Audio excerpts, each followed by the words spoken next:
Assalamualaikum warahmatullahi wabarakatuh. Alhamdulillahirabbil alamin. Wassalatu wassalamu ala sayyidina Muhammadin wa ala alihi wa sahbihi ajma'in, amma ba'du. Para pemirsa Abu Alwi Channel yang semoga selalu berbahagia. Di dalam kesempatan ini saya akan menjelaskan yang berkaitan dengan di antara rukunnya sholat, yaitu niat. Jadi niat itu termasuk di antara rukunnya sholat yang wajib kita penuhi di dalam sholat. Di dalam niat itu sendiri ada syarat-syaratnya yang wajib kita penuhi. Apabila kita tidak memahami ini, artinya tidak memenuhi dari syarat niat itu, maka niatnya tidak sah. Otomatis sholat yang dilakukan juga tidak sah. Di dalam kesempatan ini saya akan bacakan keterangan di dalam kitab Kasyifatus Saja halaman 58. Keterangannya sebagaimana berikut.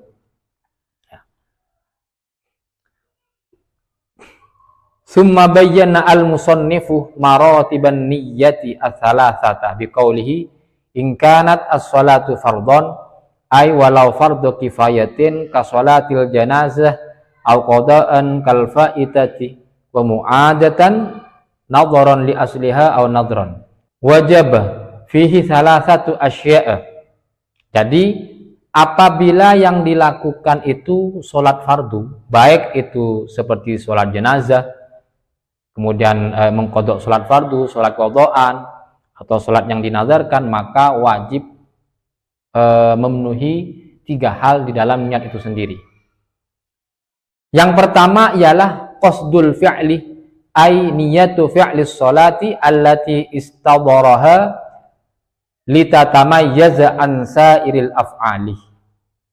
Yang pertama yang harus dipenuhi dalam niat sholat fardu itu ialah menyengaja, ya, menyengaja melaksanakan sholat.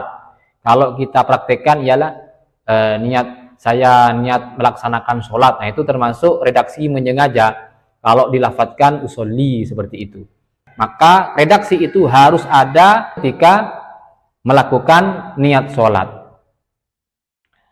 Kenapa kok harus diwajibkan ada redaksi menyengaja di dalam niat? Karena agar bisa membedakan dari ibadah-ibadah yang lain.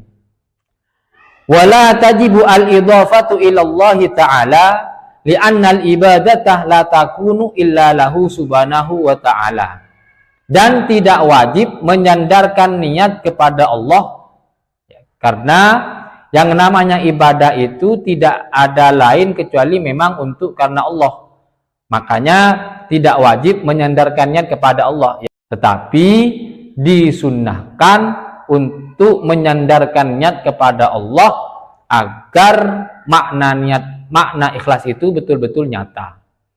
Artinya disunnahkan menyertakan redaksi lillahi ta'ala atau karena Allah ketika di dalam niat sholat itu sendiri.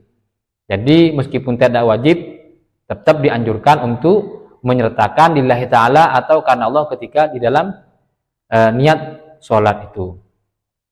Wa yustahabbu niyatu istiqbalil kiblati wa adadir rakaati. Dan juga disunnahkan menyertakan niat menghadap kiblat dan juga jumlah rakaat. Nah, jadi seperti misalkan sholat zuhur, sholat maghrib menghadap kiblat 3 rakaat, itu hukumnya hanya anjuran saja, hanya sunnah saja, tidak wajib. Seandainya seorang itu ketika melaksanakan sholat niatnya itu tidak ada menghadap kiblatnya, juga tidak ada jumlah rakaatnya, maka niatnya tetap sah seperti itu. Nah, kemudian apabila seorang itu keliru, misalkan saat melaksanakan sholat zuhur, niatnya itu kok niat 3 rakaat atau 5 rakaat. Misalkan saya niat melaksanakan sholat zuhur 5 rakaat atau 3 rakaat. Nah, itu sholatnya tidak sah.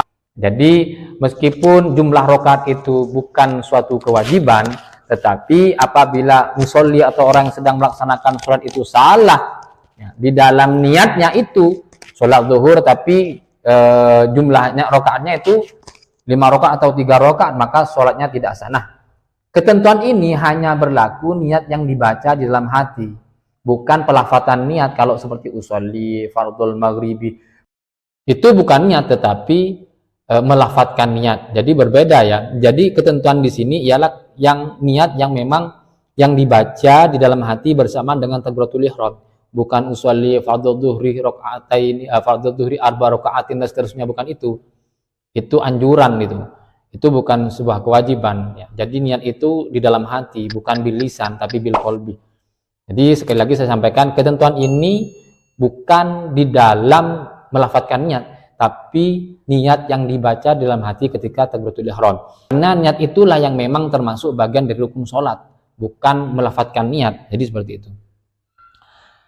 Nah, kemudian yang kedua yang harus dipenuhi ketika niat di dalam sholat ialah at-ta'yinu, ay min zuhrin aw ghairiha litatamayyaza an sa'ir sholat.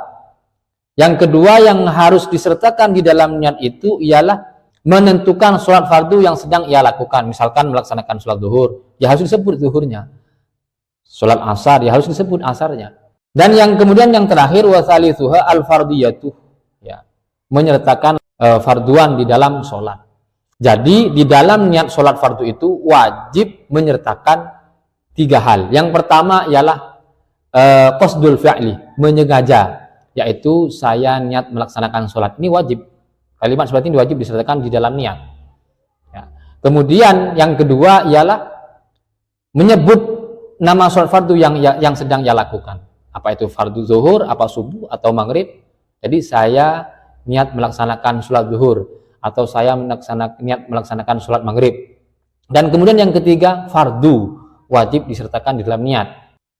Jadi contohnya seperti ini, saya berniat melaksanakan sholat fardu zuhur, atau saya berniat melaksanakan sholat fardu maghrib atau fardu isya. Nah, itu sudah mencukupi, itu sudah memenuhi dari syaratnya niat. Sedangkan yang seperti tadi itu, rokaatnya, menghadap kiblatnya, karena Allahnya, itu hukumnya sunnah. Kenapa kok lafadz fardu ini wajib disertakan di dalam niat sholat fardu? Nah, dikarenakan agar bisa membedakan dari sholat sunnah. Sehingga di sini fardu itu wajib disertakan ketika niat di dalam sholat fardu itu sendiri.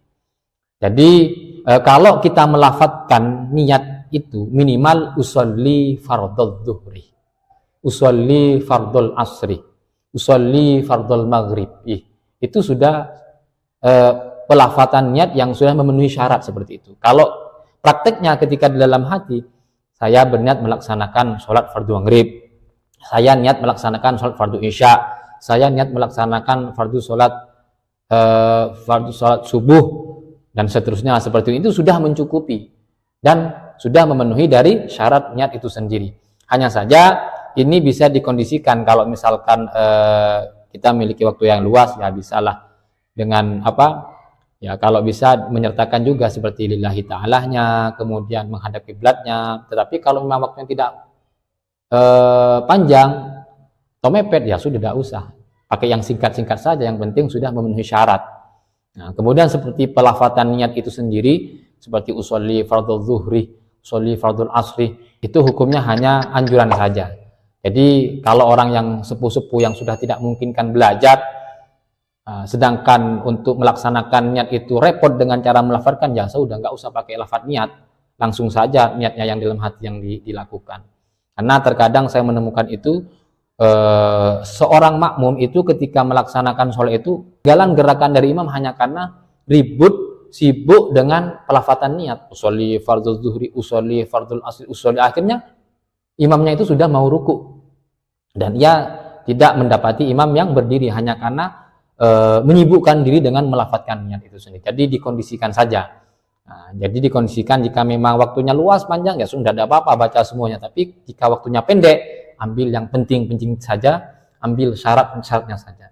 Demikian, semoga bermanfaat. Wassalamualaikum warahmatullahi wabarakatuh.